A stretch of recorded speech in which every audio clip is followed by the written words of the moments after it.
नमस्कार, मैं हूं योगेंद्र। आप देख रहे हैं जन टीवी में एक मुलाकात और हमारे साथ आज हमारे अतिथि हैं भाजपा के विधायक सुखराम जी कोहली। सुखराम जी, आपका बहुत बहुत स्वागत है। बहुत बहुत धन्यवाद। सुखराम जी, विधानसभा में जो एक यंग जनरेशन वाले जो एमएलए हैं उनमें से आप भी शुमार हैं, आपको भी माना जाता है। उसमें पहली बार चुनाव लड़े, पहली बार में आप विधायक बने हैं। क्या एजेंडा था आपका, क्या सोच के आपने चुनाव लड़ा कि मुझे क्या करना है, क्षेत्र के लोगों की क्या किस तरह की समस्याएं हैं वहाँ की? मूल रूप से मैं शिक्षा से जुड़ा हुआ हूँ, क्योंकि मैं शुरुआत से अध्यापक के रूप में, प्राइवेट अध्यापक के रूप में मैंने काम किया था। उसी समय से जब भी मैं क्षेत्र में जाता था छात्रों से संपर्क करने के लिए, तो छात्रों से संपर्क होता ही साथ ही साथ जो क्षेत्र में फैली हुई समस्याएं थीं, उन समस्याओं को बहुत मैं नज़दीक से देखता था। और कभी कभी मन में ऐसा आता कि क्या मैं इन समस्याओं का समाधान कर सकता हूँ या नहीं। तो यही सोच करके जब समस्याएं देखी, लोगों का एक अपनत्व और लगाव भी रहता था मेरे से, तो जहाँ संभव होता मैं उनकी समस्याओं का समाधान करने की कोशिश करता। पर तो कहीं ना कहीं हमारी भी कुछ मजबूरियाँ थीं, या ये कह सकते हैं कि जब भी हम किसी अधिकारी के पास जाते थे, कोई डांट करके भगा देता, कोई किसी तरह से, तो मूल रूप से जो समस्याएं थीं उन समस्याओं का समाधान नहीं हो पाता था। तो यही सोच करके कि शायद अगर मैं राजनीति में जाऊं और राजनीति में जा करके अगर इन लोगों की समस्याएं जो हैं उनका कुछ का समाधान हो सके, उनको नज़दीक से जान सके, तो यही सोच करके मैंने इस राजनीति में अपना प्रवेश किया था। सुखराम जी, आप जिस क्षेत्र से जीत के आते हैं, धौलपुर, अपनी पहचान वैसे चंबल के नाम से है, उसकी ब्रज का क्षेत्र भी माना जाता है, लेकिन एक कुख्यात नाम डकैतों के साथ भी उसका जुड़ा हुआ है कि वहाँ दस्यु काफ़ी होते हैं और उनका जो टेरर है कहीं ना कहीं वो भी आपके वहाँ का जो विकास है उसमें गतिरोध के रूप में है। तो आपने देखा कि जो वहाँ की स्थितियाँ हैं उसमें कुछ परिवर्तन आ रहा है? निश्चित रूप से परिवर्तन आ रहा है, ये हकीकत है। आपने जो कहा वो बहुत ही सटीक और सही भी है कि धौलपुर के डकैतों के नाम से जानते थे या चंबल के नाम से उसकी पहचान होती थी। और परंतु जो धीरे धीरे, क्योंकि हमारा जो क्षेत्र है उस धौलपुर जिले के लिए ये जो डाकुओं की समस्या है, दस्युओं की जो समस्या है, वास्तव में हमारे लिए अभिशाप है। और इसी अभिशाप ने हमेशा से ही इस धौलपुर जिले को विकास से बहुत दूर रखा है। पर धीरे धीरे जैसे जैसे शिक्षा का प्रसार होता जा रहा है, जो भी हमारी जो सरकारें हैं उनकी तरफ ध्यान दे रही हैं, और निश्चित रूप से अब सोच में परिवर्तन आ रहा है। और ये सोच में परिवर्तन लाने का मूल कारण है शिक्षा जैसे जैसे बढ़ रही है, बेरोजगारी पर जैसे जैसे धीरे धीरे युवा हैं उनको रोजगार मिलता जा रहा है, तो निश्चित रूप से आज हम उन समस्याओं से उभरने की कोशिश कर रहे हैं। परंतु फिर भी राजस्थान में अगर देखा जाए तो सबसे पिछड़ा हुआ जिला है। उसके ऊपर ये भी है कि हमारा जो धौलपुर जिला है यूपी और एमपी के बॉर्डर पे है, और बॉर्डर पे होने के नाते हम जो अपराधी आते हैं धौलपुर के बहुत कम हैं। अगर उनका एक आकलन किया जाए, यूपी और एमपी के लोग काफी आते हैं, शरण स्थल के रूप में उसे एक तरह से चंबल का जो बेड़ है वो धौलपुर में से निकलता है, चंबल निकलती है धौलपुर में से। तो यूपी से जो भी अपराधी हैं वहाँ अपराध करते हैं, वहाँ से अपराध करके जब पुलिस और अन्य दबाव पड़ते हैं तो वो रह करके धौलपुर में शरण लेते हैं। इसी तरह से एमपी से आते हैं। तो हम धौलपुर जिला बदनाम हैं मात्र, और यूपी और एमपी के जो अपराधी प्रवृत्ति के लोग वो आकर के यहाँ शरण लेते हैं। और उन्हीं की संगत में कुछ ऐसे युवा हैं जो भटके हुए युवा हैं या जो शिक्षा से बहुत दूर हैं, ऐसे लोग भी उनके संपर्क में आते हैं। और जब उनके संपर्क में आए तो निश्चित रूप से वो भी अपराध का रास्ता अपना लेते हैं। तो अब जो सोच है वो धीरे धीरे परिवर्तित हो रही है। युवा वर्ग है वो शिक्षा के प्रति ज़्यादा अपना ध्यान दे रहा है, और इसके साथ साथ रोजगार है, नौकरी है, उसकी तरफ ज़्यादा रुझान है। तो ये सोच अब निश्चित रूप से हमारा परिवर्तन आ रहा है। सुखराम जी, मैं जहाँ तक आपकी बातों से मुझे लग रहा है आपका शिक्षा के प्रति काफ़ी रुझान है, तो वाकई आप राजनीति में आना चाहते थे कि शिक्षक बनना चाहते थे? ये वास्तव में एक जो प्रश्न है वो मेरी आत्मा से जुड़ा हुआ प्रश्न है। मैं राजनीति में कभी आने की मैंने सोची नहीं। मैंने हमेशा शिक्षा जगत से ही जुड़ने का एक मेरा संकल्प था और उसी में मैं जुड़ना चाहता था। परंतु परिस्थितियां कुछ इस तरह की थीं, उन परिस्थितियों के मद्देनजर मुझे राजनीति में आना पड़ा। हकीकत तो ये मैं हमेशा से कहता आया हूँ कि मेरी आत्मा राजनीति में कभी नहीं लगी। मैंने मुझसे पूछा भी गया था, जब मैं ब्यावर लेक्चरशिप का विधायक होते हुए पेपर देने गया तो उन्होंने पूछा क्या होगा। निश्चित रूप से मैं शिक्षा को ज़्यादा वरीयता देता हूँ राजनीति के ऊपर। जी, अगर अभी कोई चांस मिले आपको सरकारी नौकरी का तो चुनेंगे आप उसे? निश्चित रूप से मेरी वही चॉइस होगी कि मुझे अच्छा लगता है बहुत जब मैं कॉलेज में जाकर के अपने छात्रों के सामने स्पीच देता हूँ या उन्हें पढ़ाता हूँ। जो पढ़ाते हुए मुझे आत्मसंतुष्टि मिलती थी वो विधानसभा में बोल करके मुझे वो आत्मसंतुष्टि मिली। यहाँ एक सवाल है मेरा, आपने कहा कि जो आप चाह रहे हैं एजुकेशन से आपका फील्ड चाह रहे हैं, और अगर चांस मिला तो आपने जैसे कहा मैं वापस उसमें चला भी जाऊंगा, राजनीति छोड़ देंगे आप, ऐसा शायद पहले आपने ऐलान भी किया है कि अगर मैं शिक्षक बन गया तो मैं राजनीति छोड़ दूंगा। जी, सुखराम जी, आपने पहली बार विधानसभा को देखा, अंदर बैठने का अवसर मिला, सम्मानित सदस्य के रूप में आप वहाँ विराजमान होते हैं, आपको कैसा लगा कि जो एक कॉन्सेप्ट लेकर के, क्योंकि 6.5 करोड़ जो हमारी आबादी है उसका प्रतिनिधित्व उस असेंबली के 200 सदस्यों के रूप में होता है, तो वाकई जो कॉन्सेप्ट संविधान में लागू किया गया था देश की आज़ादी के बाद में, जो सपने सजोए थे, क्या वो पूरा होता दिखाई देता आपको? मुझे नहीं लगता कि वो सपने कभी पूरे हो पाएंगे, क्योंकि जो विधानसभा है वास्तव में हमारे राजस्थान के लिए, किसी भी स्टेट के लिए, वो एक ऐसी सर्व पंचायत है कि जहाँ पर पूरी नीतियों का आकलन किया जाता है, नीतियाँ बनाई जाती हैं। परंतु जिस तरह की स्थिति चल रही है, सरकार का काम है सिर्फ अपने विधायी कार्यों को निपटाना, या जो भी विरोधी दल आता है उसका कार्य है सरकार की जो आलोचना करना। मैं समझता हूँ कि इससे अब कभी भी अपने किसी भी राज्य का विकास नहीं हो सकता जब तक विधानसभा में सकारात्मक बहस नहीं हो, जब तक सरकार विधानसभा को बड़े अच्छे दिमाग से नहीं चलाना चाहे, जब तक हम विपक्ष में बैठे हुए लोग उसकी सकारात्मक आलोचना नहीं करें, तो निश्चित रूप से राजस्थान का कभी या किसी भी स्टेट का विकास नहीं हो सकता। जो विधानसभा में है, जिस तरह से मैंने अपने 3.5 साल के कैरियर में जो मैंने देखा है, वो यही है कि सरकार सत्र चलाने से, विधानसभा चलाने से भागती है। क्यों भागती है?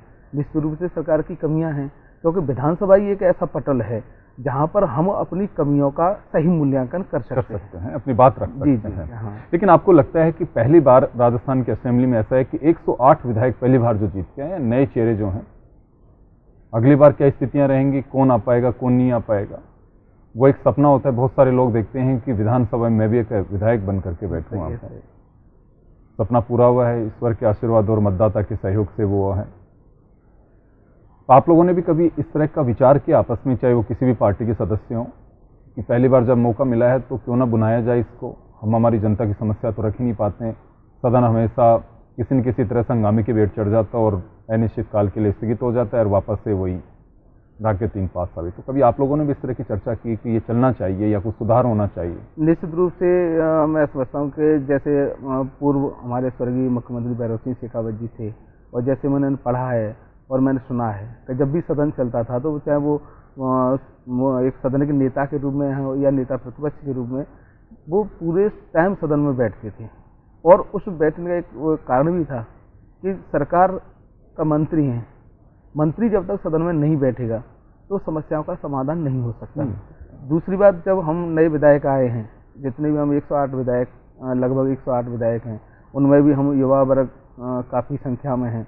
हम सभी चाहते हैं कि जो हमारे क्षेत्र की समस्या हैं उन समस्याओं का समाधान हो।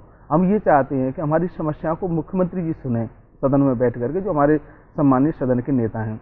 हम ये भी चाहते हैं कि जब भी हमारे जिस विभाग से संबंधित हमारे प्रश्न लगे हुए हैं तो उस विभाग का मंत्री है वो बैठे और उन समस्याओं का समझे और निश्चित रूप से उनका समाधान होना चाहिए। और तो मैंने जो 3.5 साल में देखा है, मैंने अपने धौलपुर जिले से संबंधित या राजस्थान से संबंधित या मेरी कॉन्स्टिट्यूंसी से संबंधित जितने भी प्रश्न थे मैंने उनके सामने रखे, परंतु सरकार कभी उन प्रश्नों पर ध्यान नहीं देती, जिससे जो युवा वर्ग है वो निश्चित रूप से हतोत्साहित होता है। क्योंकि जब हम विधानसभा से आगे तो हम जा नहीं सकते, क्योंकि हम इस सदन के सदस्य हैं, तो हम आगे किससे रोएं। अब जब हम विधानसभा में बैठ करके उसको बहस करना चाहते हैं, सरकार उसे सुनना नहीं चाहती, या जो भी हम क्षेत्र से संबंधित या अपने राज्य से संबंधित जो समस्या है, जो हमने अपनी आंखों से देखा है, कागजों के माध्यम से नहीं, अब तो हमने उनको आंखों से देख करके उसे महसूस करके जब हम सदन को से अवगत कराना चाहते हैं, तो जो मंत्री महोदय हैं या जो मुख्यमंत्री महोदय हैं वो सदन में उपस्थिति ही नहीं होती। जब वो उपस्थित नहीं रहेंगे तो उन समस्याओं का समाधान कैसे हो सकता है। दूसरी बात, जो दूसरा पहलू है, नेताओं के साथ साथ जो दूसरा पहलू है सरकारी पहलू है, जो हमारे जो अधिकारी दीर्घा है, कभी कभी आपने भी देखा होगा कि अधिकारी दीर्घा ही खाली रहती है। तो हमें ऐसा हम विचार भी करते हैं कि जब भी हो सरकार की सकारात्मक सोच हो। निश्चित रूप से पार्टी स्तर पर सबकी आलोचनाएं होती हैं, कुछ अच्छाइयाँ हैं तो कुछ बुराइयाँ भी होती हैं, परंतु पक्ष और प्रतिपक्ष दोनों को बैठ करके उसको सकारात्मक सोच करते हुए अपन राजस्थान का विकास करना चाहिए। हमें कभी कभी सुखराम जी, आपको लगता है कि एक विधानसभा की जो कार्रवाई है कि महज औपचारिकता भर रह गई है? मैं ये तो नहीं कह सकता कि विधानसभा की कार्रवाई औपचारिकता है, परंतु जो महसूस किया है, जो मैं कह सकता हूँ कि अधिकांश जब भी हम विधानसभा में सत्र होता है तो वो किसी न किसी स्तर पर अनिश्चितकाल के लिए उसे निरस्त कर दिया जाता है, स्थगित कर दिया जाता है। दूसरे जो भी प्रश्न महत्वपूर्ण प्रश्न हैं उन प्रश्नों का अधिकारी कभी सही तरीक़ा से उसका आकलन नहीं करते हैं, मंत्री उसको कभी तवज्जो नहीं देते हैं, सिर्फ जो पार्टी गाइडलाइन के अकॉर्डिंग उनको चलना है उसी के अकॉर्डिंग चलते हैं। दूसरा सुखराम जी, एक चीज़ और बताएं कि काफ़ी आप एमएलए के साथ में बैठते भी होंगे, वहाँ स्थितियाँ भी देखते हैं, कितने ऐसे एमएलए हैं जो जाते हैं पूरी तैयारी के साथ में और जो वाकई जो उन्हें पूछना चाहिए, जो डिबेट होती है वहाँ पे क्वेश्चन आर के बाद में शून्यकाल में जब भी होती है, या उनके अपनी अपनी पर्ची है 295 में, या अन्य जो माध्यम उनके जरिए उनकी समस्या उठाने का जो अवसर मिलता है, या फिर आप पर्टिकुलर किसी सब्जेक्ट पे जब डिबेट होती है, डिमांड पे जब होती है, तो कितने लोग होते हैं जो तैयारी के साथ आते हैं? देखो, जिनका भी जो नए विधायक आए हैं उनमें तो मैं समझता हूँ कि 99% जो नए विधायक हैं वो अपनी स्टडी करके आते हैं, अपनी विषय वस्तु उसको पूर्ण रूप से आत्मसात करके आते हैं, उससे समझ के आते हैं कि हमें आज विधानसभा में क्या बोलना है, क्या मंत्री जी से पूछना है। और जो सीनियर हैं उनको तो अनुभव भी है, और अनुभव होने के नाते वो निश्चित रूप से, चाहे हमारे घनश्याम तिवारी जी हों या राजेंद्र राठौर जी हों, चाहे हमारे कटारिया जी हों, जितने भी सीनियर लीडर हैं वो भी निश्चित रूप से अध्ययन करके आते हैं। हाँ, इतना मैंने ज़रूर देखा है, कभी कभी जो सरकार के मंत्री हैं वो ज़रूर सोते हुए चले आते हैं, उनको कभी कभी प्रश्न का यही समझ में नहीं आता कि विधायक क्या पूछ रहा है और हमें उसका उत्तर क्या देना है। तो आपने देखी होगी ऐसी बड़ी हास्यास्पद स्थिति उत्पन्न हो जाती है कि हम पूछ रहे, मेरे साथ भी ऐसा हुआ कि मैं पूछ रहा था कुछ प्रश्न पीडब्ल्यूडी से संबंधित, उन्होंने दे दिया समाज कल्याण से संबंधित। तो ये कभी कभी मंत्रियों के प्रति मैं कह सकता हूँ कि वो सोते हुए जागते आते हैं, पर जितने भी चाहे कांग्रेस के हों चाहे बीजेपी के हों युवा विधायक है वो सभी तैयारी करके आते हैं, क्योंकि उनको अपेक्षा है विधानसभा से, उनको अपेक्षा है मंत्रिमंडल से, उनको अपेक्षा है मुख्यमंत्री से, क्योंकि यही सर्वोच्च सदन है जहाँ पर हम अपनी राष्ट्र की समस्याओं का समाधान कर सकते हैं और निश्चित रूप से हमें मिल सकता है। तो सुखराम जी, लगता है कि एक वर्कशॉप जैसे कुछ होनी चाहिए ताकि विधायकों को एक गाइडलाइन मिल सके, एक बोलने के लिए प्लेटफॉर्म पे किस तरह की तैयारी करनी चाहिए उससे अवगत हो सकें, इस तरह की नीड महसूस करते हैं? हाँ, ये आवश्यकता तो है, साथ ही साथ ये हमने भी हमारे विधायक दल ने, भाजपा विधायक दल ने भी कई बार वर्कशॉप की है, और निश्चित रूप से जब भी हमारे जो सीनियर लीडर्स हैं हमारी समस्या होती है तो निश्चित रूप से हमें वो दिशा निर्देश देते हैं, और हम कभी कभी हमें समझाते भी हैं कि हमें प्रश्न इस तरह से लगाना है, भाई हमें कभी डिबेट करनी है तो इस तरह की भाषा का उपयोग करना है, हमें अपनी सीमाओं से बाहर नहीं जाना है। तो क्योंकि नए विधायक हैं, नए विधायकों को जब तक दिशा निर्देश सही तरीका से नहीं मिलेगा तो अपनी वो योग्यता है उसका कभी वो उपयोग नहीं कर सकते। जी जी। तो सुखराम जी हमारे साथ मौजूद हैं एक मुलाकात में, और इन्होंने अपनी जो व्यक्तिगत बात है, क्या इच्छा थी इनकी और किस तरह से आगे राजनीति में और क्या चाहते हैं, इन सब विषय पे चर्चा करेंगे, लेकिन फिलहाल लेंगे एक छोटा सा ब्रेक।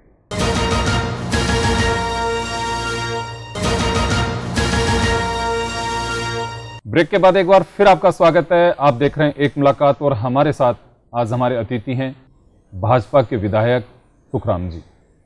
सुखराम जी, आपके क्षेत्र को लेकर के एक नई चर्चा और आ रही है आजकल कि रेड कारपेट, यानी कि माओइस्ट काफ़ी बढ़ते जा रहे हैं, जो नक्सली हैं उनका नेटवर्क भी आपके सवाई माधोपुर, धौलपुर का कुछ हिस्सा, कुछ सवाई माधोपुर का हिस्सा और अन्य जिले भी इसमें। ऐसा कभी शिकायत आपको मिली या इस तरह का कुछ लगता है कभी? नहीं, ये जिस तरह के आरोप लगाए जा रहे हैं मैं समझ धौलपुर के प्रति ऐसा कुछ नहीं है, क्योंकि जो रेड कारपेट आप जो जिसकी बात कर रहे हैं, हमारी तो ये क्षेत्र की समस्या है। और वो समस्या क्यों है? क्योंकि हमारे यहाँ मूल रूप से मेरे जो धौलपुर जिला है उसका अधिकांश भाग है वो पत्थरों से ढका हुआ है, और वहाँ पर खदानों के काम होते हैं। और सरकार ने कभी भी, जब जिस समय सिर्फ महारानी वसुंधरा जी आई तो उन्होंने जरूर धौलपुर के बारे में स्टोन पार्क वगैरह ये बनाने की कोशिश की, जिससे वहाँ के जो भटके हुए युवा हैं वो अपना रोजगार प्राप्त कर सकें। पर अधिकांश जितने भी आगे रही कांग्रेसी सरकार रही, उन्होंने कभी इस तरफ ध्यान नहीं दिया। और इसी के कारण क्या है कि वहाँ का जो युवा है मार्क्सवादी नहीं है यार, जैसे रेड कारपेट आप कहते हैं, वो रेड कारपेट आपने कहा, तो वो नहीं है। वो तो सिर्फ वह युवा, भटका हुआ युवा है जिसको रोजगार नहीं मिला, जिसको शिक्षा नहीं मिली, या जो कहीं ना कहीं सामाजिक रूप से या राजनीतिक रूप से या कहीं प्रशासनिक रूप से वो सताया हुआ है, उसने हथियार उठाए हैं। और जब भी समय मिला है, जब उसको समझाया गया है, चाहे सामाजिक संगठनों द्वारा या किसी समाज के प्रतिष्ठित लोगों द्वारा, तो उसे वापस भी वो अपनी जो समाज की धारा है उसमें आकर के जुड़ा है। हाँ, अगर ये कहें कि यूपी और एमपी के, जैसे थोड़ी देर मैंने पहले बताया था, तो यूपी और एमपी के थ्रू जो अपराध की प्रवृत्ति थी, वो अपराध की प्रवृत्ति जरूर हमारे धौलपुर जिले में प्रवेश की है, और उसी अपराध की प्रवृत्ति ने हमारे धौलपुर जिले को बदनाम किया है। नहीं तो अब वर्तमान की कंडीशन बहुत अपोजिट है। यहाँ पर सुख और शांति आ रही है। जैसे हमारे पूर्व जो आईपीएस रहे थे राहुल प्रकाश जी, उन्होंने काफ़ी इस पर कंट्रोल किया था। हम ये चाहते भी हैं कि जहाँ पर वहाँ पर जो प्रशासनिक व्यवस्था या जो कानून व्यवस्था है, एक अच्छे अधिकारी लगाए जाए, एक अच्छे वहाँ पर रोजगार के साधनों को सृजित किया जाए, और वहाँ के जो युवा हैं उनको अच्छी शिक्षा दी जाए। तो निश्चित रूप से ये जो आरोप लगाए जा रहे हैं वो निराधार हैं। ऐसा तो हमारे धौलपुर जिले में कुछ ही नहीं है। तुकाराम जी, निश्चित रूप से शिक्षा सबसे बड़ा माध्यम होता है कहीं भी चीज़ को सुधार लाने के लिए और समझाने के लिए भी। एक अहम सवाल और आता है कि आप भी इस समाज से जुड़े हुए हैं, अब तक का जो आपने देखा 65 साल आज़ादी के हो गए हमारे, दलितों को उत्थान की बात वर्षों से की जा रही है, आरक्षण भी दिया गया, समय समय पर योजनाओं के माध्यम से कहा भी जाता है। तो वाकई जो योजनाएं सरकार देना चाहती है, देने की इच्छा शक्ति रखती थी या नहीं रखती थी, या केवल दलितों को वोट बैंक के रूप में यूज किया गया? चाहे कोई भी पार्टी की सरकार हो, वाकई उनके हितों की रक्षा हो पाई? जो दलित है, दलितों को हितों की रक्षा तो कभी नहीं हो पाई। सिर्फ उन्हें जो भी योजनाएं बनी, सिर्फ अपने वोट बैंक को ध्यान में रखते हुए बनी। उनको जो लाभ मिलना चाहिए वो लाभ किसी भी सरकार ने उनको नहीं दिया। अब जब दलितों में राजनीतिक जागृति है या शिक्षा के प्रति जागृति आ रही है, और उन्होंने अपनी एक दिशा और दशा स्थित करने की जो कोशिश की है, उसी से आज का जो राजनीतिक माहौल है या जो भी सामाजिक माहौल है वो घबराया हुआ है। दलितों को वास्तव में आज भी वही अपराध हो रहे हैं। आज भी दलित की इज्जत लूटी जा रही है। आज भी दलित के खेतों पर कब्जा किया जा रहा है। आज भी दलित को चौराहे पे पीटा जा रहा है। आज भी वह उपेक्षित जिंदगी जी रहा है। तो जब उसके सामाजिक स्तर में जब सुधार नहीं आया, तो फिर आप समझ सकते हैं कि दलितों को कहाँ से उनके अधिकार मिल गए हों। तो सुराम, इसके लिए कौन है जिम्मेदार? इसके लिए जिम्मेदार मैं दोनों को ही मानता हूँ। सरकार भी जिम्मेदार है, चाहे किसी भी सरकार रही हो, और हम भी जिम्मेदार हैं। क्योंकि जब तक हम स्वयं जो हमें अधिकार हैं, हम अपने अधिकारों का जब तक किसी से छीनेंगे नहीं, या अपने अधिकार हैं उनके प्रति हम जागृत नहीं होंगे, तो उस तरह से तो हम जिम्मेदार हैं। और जब अगर हम जागृत हैं और सरकार उसको देने में आनाकानी करती है, तो इसके लिए सरकार जिम्मेदार है। तो निश्चित रूप से हम दोनों ही जिम्मेदार हैं, समाज भी, दलित समाज भी और सरकार भी। अच्छा, आपके उधर कई बार कहा जाता है कि जो बाहुबली हैं आज भी बंधुआ मजदूर की तरह उनसे काम करा देते हैं। कई बार वो भी आता है कि किसी के नाक में सूतली डाल दी, मानवाधिकार के तक भी शिकायतें पहुँची। अभी क्या इस तरह की कुछ मामले आते हैं सामने? देखो, मैंने जहाँ तक धौलपुर ज़िले में देखा है, हाँ, एक आध घटना हुई है धौलपुर ज़िले में। पर जिस तरह से कहीं ना कहीं हम दलित भी उसके लिए जिम्मेदार हैं। जब हम ये नहीं है कि सवर्ण ही दलितों पर अत्याचार करते हो, कभी कभी कानून का सहारा लेकर के दलित भी उनके जो हित हैं उनको क्या कहें, अपहरण करने की कोशिश करते हैं। तो ऐसी घटना हो जाती हैं, पर धौलपुर ज़िले में बहुत कम घटना है। आज जो बंधुआ मजदूरी वाली बात है, बंधुआ मजदूर की हमारे यहाँ खदानों में चलता था पहले, पर अब ऐसी स्थिति नहीं है। अब वो भी अपने अधिकारों के प्रति हाँ, अपने अधिकार, शिक्षा जैसे जैसे बढ़ती जा रही है, वो भी अपने अधिकारों के प्रति है, जागृति आ रही है। तो इससे बंधुआ मजदूरी तो हमारे यहाँ बहुत कम है। एक आपके क्षेत्र की कॉमन समस्या की बात करें, जो धौलपुर का जो क्षेत्र है, सबसे बड़ी प्रॉब्लम क्या है वहाँ पे? हमारी ये सबसे बड़ी समस्या है कि हम पानी के प्रति, पानी है, हम चंबल के किनारे पर रहते हैं, पर चंबल के किनारे पर रहते हुए भी हमें पानी नहीं मिल रहा।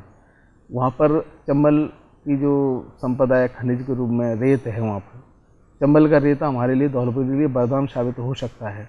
परंतु सुप्रीम कोर्ट के निर्देशानुसार के केंद्र और राज्य सरकार के नीतियों के काम वहाँ का जो चंबल से निकलने वाला रेता था, जिससे रेवेन्यू भी गवर्नमेंट को, सेंट्रल गवर्नमेंट और स्टेट गवर्नमेंट को प्राप्त होता था, उस पर बैन लगा दिया।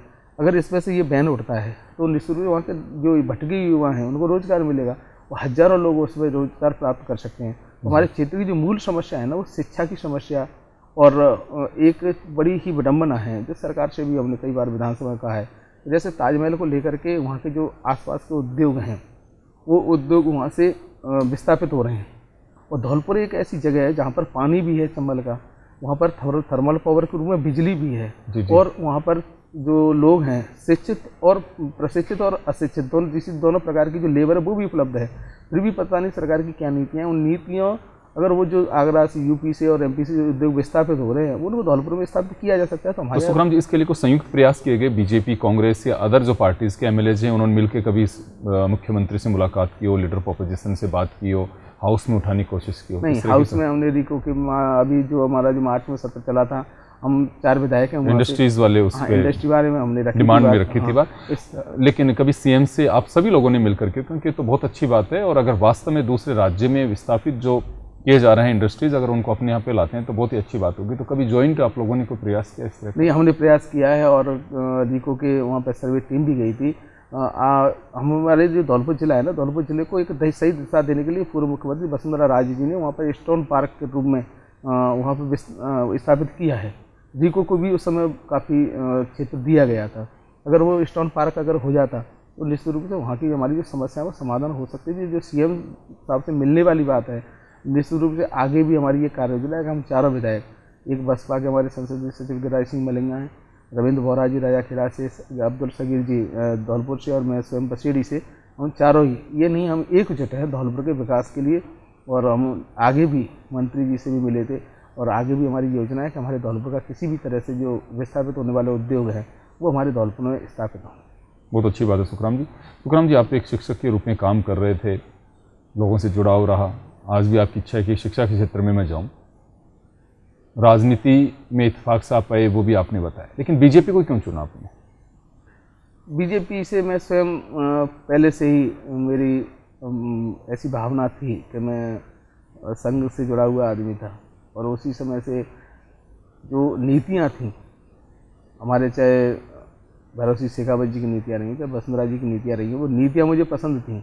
और अधिकांश मैंने जब देखा, पढ़ता था मैं कि 1947 से देश आज़ाद हुआ उससे लेकर अब तक अधिकांशतः कांग्रेस ने शासन किया, परंतु जितनी भी समस्याएं हैं कांग्रेस कुछ नीतियों को लेकर के ढिंढोरा पीट सकती है कि हमने ये नीतियाँ की, परंतु जो आज देश जिन समस्याओं से जूझ रहा है उनकी जन्मस्थली भी कांग्रेस की ही रणनीतियाँ हैं। और उन रणनीतियों को मैंने कभी अपने मन में नहीं देखा, मैंने सिर्फ और सिर्फ बीजेपी की तरफ देखा। बचपन से ही मेरे अंदर बीजेपी के वोट थे। तो आपका अगर अब बात करें कि कोई पसंदीदा नेता के रूप में हो, कि कोई विचारक हो, हाँ, जिससे मेरे जीवन पर बहुत बड़ा प्रभाव पड़ा है, जिनको मैं फॉलो करता हूँ? विशेष करके मैं सुभाष चंद्र बोस, स्वामी विवेकानंद और जो नेता थे अटल बिहारी वाजपेयी और भैरव सिंह शेखावत जी, ये मेरे पसंदीदा नेता थे। और मैं सबसे ज़्यादा एपीजे अब्दुल कलाम साहब को बहुत ज़्यादा पसंद करता हूँ, उनकी नीतियों को पसंद करता हूँ। सुखराम जी, अगर आपको मौका मिला, आज एमएलए हैं, कल को बड़ा मौका मिला, तो क्या इच्छा आपकी, क्या करना चाहते हैं? मेरी सिर्फ 2 क्षेत्रों में इच्छा है, एक शिक्षा के क्षेत्र में, दूसरे जो कानून व्यवस्था है गृह के क्षेत्र में। ये मेरी इच्छा ये है कि प्रत्येक जन जन तक शिक्षा पहुँचे। हम हजारों करोड़ रुपए का बजट बनाते हैं, परंतु वह बजट चला कहाँ जाता है? जो गरीब है, जिसको शिक्षा की आवश्यकता है, वह शिक्षा उस तक नहीं पहुँच पाती। वह शिक्षा सिर्फ जो अमीर घराने हैं उनके यहाँ गरीबी रह करके रह जाती है। बजट भी उन्हीं के दिशा निर्देशानुसार बनते हैं, उनके विद्यालयों को देख करके बनाए जाते हैं। तो मेरी ये इच्छा है कि जो शिक्षा गरीबों की झोपड़ी तक जानी चाहिए, गरीबों के गरीब के उस बच्चे तक जानी चाहिए जो क्या कहें उसे, उसने स्कूल देखा तक नहीं। तो मेरी ये आत्मिक इच्छा है कि मैं कभी अगर मुझे मौका मिला तो निश्चित रूप से शिक्षा को जन जन तक पहुँचाएँ और उनका एक अधिकार बने और प्रत्येक इंसान को शिक्षा प्राप्त हो। शिक्षा के क्षेत्र में मजबूत हो और कानून व्यवस्था जी अच्छी होनी चाहिए। बहुत अच्छी बात है, सबकी इच्छा यही है सुखराम जी। दूसरा, आदमी फ्री भी होता है, कुछ खाली समय भी होता है, वो कैसे बिताते हैं आप अपना? मैं विशेष करके, क्योंकि मैं हमेशा से अध्यापक के रूप में रहा हूँ, तो मेरा जो खाली समय है उसके लिए 2 ही काम हैं। या तो मैं कविताएं लिखता हूँ या फिर गांव में घूमने जाता हूँ। जो हमारे बुजुर्ग हैं उनके पास बैठता हूँ और गांव की जो समस्या है उनको देखता हूँ। बस इसके अलावा मुझे और कोई चीज़ ज़्यादा पसंद नहीं आती। अच्छा, कविता, किस तरह की कविता लिखने का शौक है आपको? कोई विषय विशेष तो मैंने नहीं, पर जो भी समस्या मेरे आंखों के सामने आती है और वो उसी पर विशेष करके मैंने भ्रूण हत्या पर बहुत कविताएं लिखी थी। उसकी 2 पंक्ति बता सकते हैं? उसकी पंक्ति है, पापा मुझे जीना है, जीने दो मुझे। भ्रूण हत्या पर है ये। एक बच्ची कोख में है जी, और वो जी। कोख में वो ये कहती है, पापा मुझे जीना है, जीने दो मुझे। आकाश से धरती के सागर तल तक पापा मुझे जाना है, पापा मुझे उड़ना है, उड़ने दो मुझे, पापा मुझे जीना है, जीने दो मुझे। तो एक बहुत अच्छा, आपने एक समसामयिक इश्यू और पूरे देश की नज़रें इसी पे हैं, और निश्चित रूप से ये एक अभिशाप है देश के लिए कि आज हम 21वीं सदी में जीने की बात कर रहे हैं और बराबरी के दर्जे की भी बात की जाती है सब तरह की, लेकिन भ्रूण हत्या, जो कन्या भ्रूण हत्या की निश्चित रूप से कलंक, और इससे हम लोग बाहर आ नहीं पा रहे हैं। दूसरा सुखराम जी, परिवार का भी अपना एक समय देने का होता है, वो कैसे मैनेज करते हैं? मैं मेरे परिवार में और मुझ में, क्योंकि मैं कोई हाईटेक नेता तो हूँ नहीं, अधिकांश से मेरा परिवार है, जब भी मैं रहता हूँ परिवार में ही रहता हूँ बीच में जी। क्योंकि मेरा पूरा गांव ही मेरा परिवार है। बहुत अच्छी बात। मेरे माँ है, मेरे बाप हैं, उन्होंने मेरा स्वर्ग है और उन्हीं के आसपास में रहता हूँ। जैसी नहीं, मेरे कोई भी समस्या नहीं हुई कि मुझे परिवार के लिए टाइम ही नहीं हो। जब भी मैं बैठता हूँ, मेरे से मिलने वाले लोग आते हैं तो परिवार के बीच में बैठता हूँ। माँ भी बैठी है, मेरे पापा भी बैठे हैं, मेरी मिसेज भी बैठी हैं, बच्चे भी खेल रहे हैं वहाँ पर, और उन्हीं के सामने डिस्कस करता हूँ। तो मैंने कभी ऐसा नहीं होता कि मुझे अलग से परिवार के लिए टाइम निकालना पड़े। बहुत अच्छी बात है सुखराम जी, आप पहली बार एमएलए बने हैं और काफ़ी अच्छी आपकी सोच है। सबसे बड़ी बात है कि आप शिक्षा के क्षेत्र में काफ़ी आगे बढ़ाना चाहते हैं, और जो अभी एक इश्यू चल रहा है कन्या भ्रूण हत्या का, उसको लेकर के भी आप काफ़ी जागरूक नज़र आते हैं, और निश्चित रूप से ये हम सब लोगों की सोच भी होनी चाहिए। सुखराम जी, इस समय सीमा का ध्यान रखते हुए आपके साथ एक मुलाकात को हम यहीं पे विराम देंगे।